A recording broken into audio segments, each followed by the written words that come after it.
Good morning. Today I want to talk to you about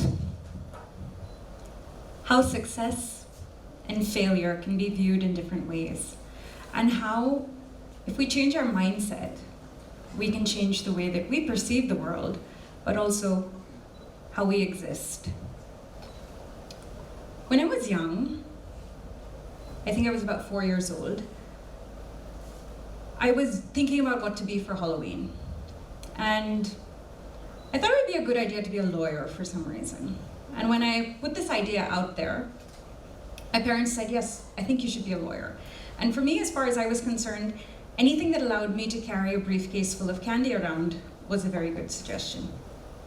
And somehow it got into my mind that I was going to be a lawyer. And as I grew up, I kept reinforcing this idea of being a lawyer. When anyone would ask me what I wanted to do, I'd say, I'm going to be a lawyer. And when they'd smile at me, I'd say, yes, okay, I'm right. I had the right answer. I'm going to be a lawyer. And I read every single book that John Grisham wrote. On my shelf at home, I had every single book in chronological order with pride of place because I was going to be a lawyer. I fantasized about having, a corner office in a very high building.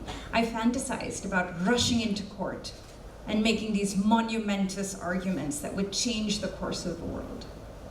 And I was so sure that this is what I wanted to be. I was so sure that this was my metric of success. And so I went into law college, and it was okay. It wasn't earth-shattering. I didn't feel like the John Grisham books made me feel yet, but I kept with it. And I did some internships, which were fun. But then slowly I realized that I didn't really want to be a lawyer. And so when I completed my law degree, I spoke to my parents, and they suggested I do the only rational thing for a person with a BA LLB who doesn't want to be a lawyer anymore, and that is get an LLM. So I went ahead and I got a master's degree in law. And now I had 2 degrees in a subject I was no longer passionate about. So if I'm looking at my success here, I got a BA LLB honors, and I got an LLM. But then I started looking at things that weren't going well. I didn't get a job in law. I didn't get a corner office. I didn't fight any monumental cases. And recently, I got a letter from the income tax department saying, you registered as a lawyer in 2000, and I'm not going to tell you which year because I don't want you to age stamp me, and yet you've never earned a single rupee of income as a lawyer. Are you withholding? So, no, I'm not cheating the government, but I have been a spectacular failure as a lawyer. And when I was thinking about this metric of success and failure and how we measure ourselves and how we put ourselves into these predefined boxes, I realized that I'm not alone. I was talking to my best friend, and she started off in finance. She did the BCom, she did the MBA, she did a diploma in microfinance, and she kind of was a gold medalist across India. And she did all the right career things. She got into Ernst & Young, then she worked at Infosys, and then she got married, she had babies, she took a break, spectacular failure, and then she came back as a school teacher. You're on this big path of Infosys and Ernst & Young, and then you take a break and you become a school teacher? That feels like a failure. I have another friend who was one of 6 international students from India to be given a scholarship, a full scholarship, for a BSc in Australia. After he finished that, he was the only international student to be given a full scholarship to do an MPhil. And he studied astrophysics. He was an astrophysicist with a wonderful future ahead of him. I don't know whether they expected him to do his PhD or discover a new star or what it is, honestly, that astrophysicists are supposed to do, because I didn't do very well in science. But after he got that degree, he was done with physics. And then I was thinking about my cousin, who's wonderful, extremely intelligent, and she kind of has made the whole family proud by doing biomedical engineering. She studied in Switzerland, then from there she went to Columbia University, and from Columbia she did her Harvard PhD. And being a South Indian and doing a PhD at Harvard, there's nothing better you could do in your life. And she was studying rats, and again, way beyond my level of intelligence, and she got this PhD and the whole family is proud, and finally someone has done something useful. And then she's not doing anything in biomedical engineering anymore. She's done. So when I look at these, and I look at our metrics of success and failure, are we stacking up successes, or are we failures? Or is there a different way that we should be looking at our journeys? I feel that if we get stuck with our idea of what success is, if the 4-year-old me had to define what a successful Bindu would look like so many years down the line, Bindu is a spectacular failure. But if we look at ourselves as people who are evolving, who have the right to evolve, and our journey is not linear, it's not binary, then we set aside the ideas of success and failure, and we see how we can evolve. And when we evolve, we may end up on paths, we may end up on paths that had nothing to do with where we started. But every point of evolution along the way has made us something special and unique. If I started as a lawyer at 1 and was still a lawyer at 2, and then at 3, I decided, maybe I should do cultural studies, maybe I should do an MPhil there. Then I did a diploma in Montessori education. Then I've done so many different things, and I finally ended up with a business degree. I'm proud to say that I'm a spectacular failure as a lawyer, but I'm not measuring myself by that metric. So what I want to put forward is this idea of us all being works in progress, right? We're not a finished product.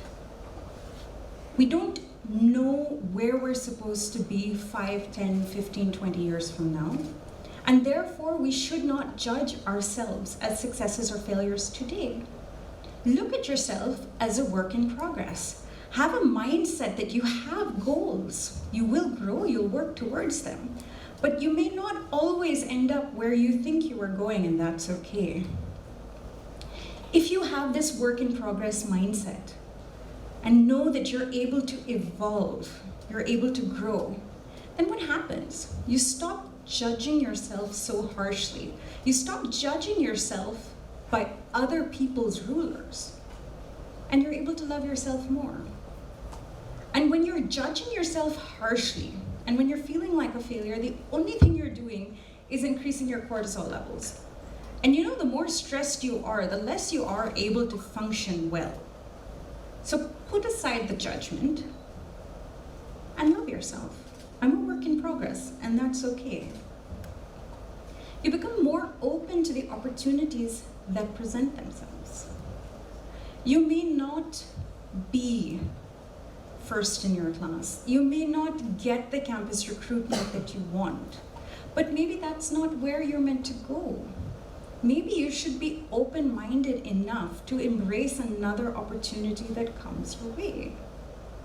And when you're open-minded and when you're able to embrace something that brings you joy, you'll probably be so good at it, much better than you would have been at the thing that you didn't get into. And you should realize that success isn't stationary. If I'm chasing success, success will continue to move further away. And we may change what success looks like, and that's okay. We don't have to be fixed on what this idea of success is. We can say, I'm a work in progress, I'm evolving, and for me, success isn't a fixed milestone. But one thing to keep in mind is, as you progress through all of this, it's not an excuse to do nothing. It's not an excuse to say, okay, I tried, I didn't do well, I give up, I'm evolving. You need to be gritty. You need to work hard. You need to find your passions, and you need to believe that you can do better. You need to believe that there is value in the hard work that you do. And when you work hard, you will find that flow state that we're all searching for. Whenever we talk about the pinnacle of our work state, whenever we talk about our highest level of achievement, what we crave is a flow state, right? That point in time where you're so involved in your work, you're so passionate about what you're doing that you don't know that time is passing. You don't care what's happening around you. And this is the state that we crave. But in order to get to this state, we need to be able to follow our passions. We need to put our passions and our hard work together, which means we need to know that we can evolve past what we originally thought was our end goal. We need to accept that as we have external influences, as we learn new things, we will become passionate about different things, and we can work in different areas. And as we work in different areas, we will find our flow state. And to me, this is the message that we should learn from, Bill Gates dropping out of college, or Steven Spielberg, for example, not getting his bachelor's degree and getting an honorary degree 25 years after the fact, or Mark Zuckerberg dropping out. It's not that we would ever call these people failures. We'd say, oh, they dropped out of college and they were extremely successful. But what is a metric that you're measuring them by? Would you measure yourself by the same metric? We are measuring them by a metric that they evolved beyond the point where their degree was necessary. They followed their passions. They were gritty, they were hardworking, they were open-minded, they had a growth mindset, and therefore they were successful. So next time you think of yourself as a success or a failure, try to apply the same principles, right? When we look at, say, Serena Williams, she said, I'm done with tennis. I'm not retiring, I'm evolving. It's growth. The greatest of all time in her field, she has realized that even when you are the best in the world at what you do, you can still grow, you can still evolve, you can still do something else.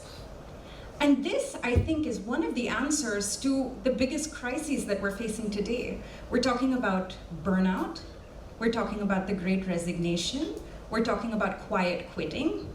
What is this? All of this is different ways of expressing that people are stuck in places that they don't want to be.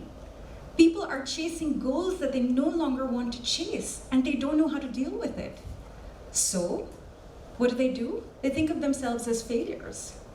They find unhappy ways to keep them in situations that aren't beneficial to them, or to the organizations that they work for, or their families, or people that they work with. Instead, think about your evolution. And coming back to the examples that I gave you right at the beginning, my best friend, the failure, the teacher, she went on to get a master's in teacher leadership. And from there, with her master's in teachers leadership, she joined education companies. And now she's the COO of an organization, my organization, that teaches music to 30,000 children every day. Is she where she thought she'd be when she was 15 years old? No. Is she a failure? I don't think so.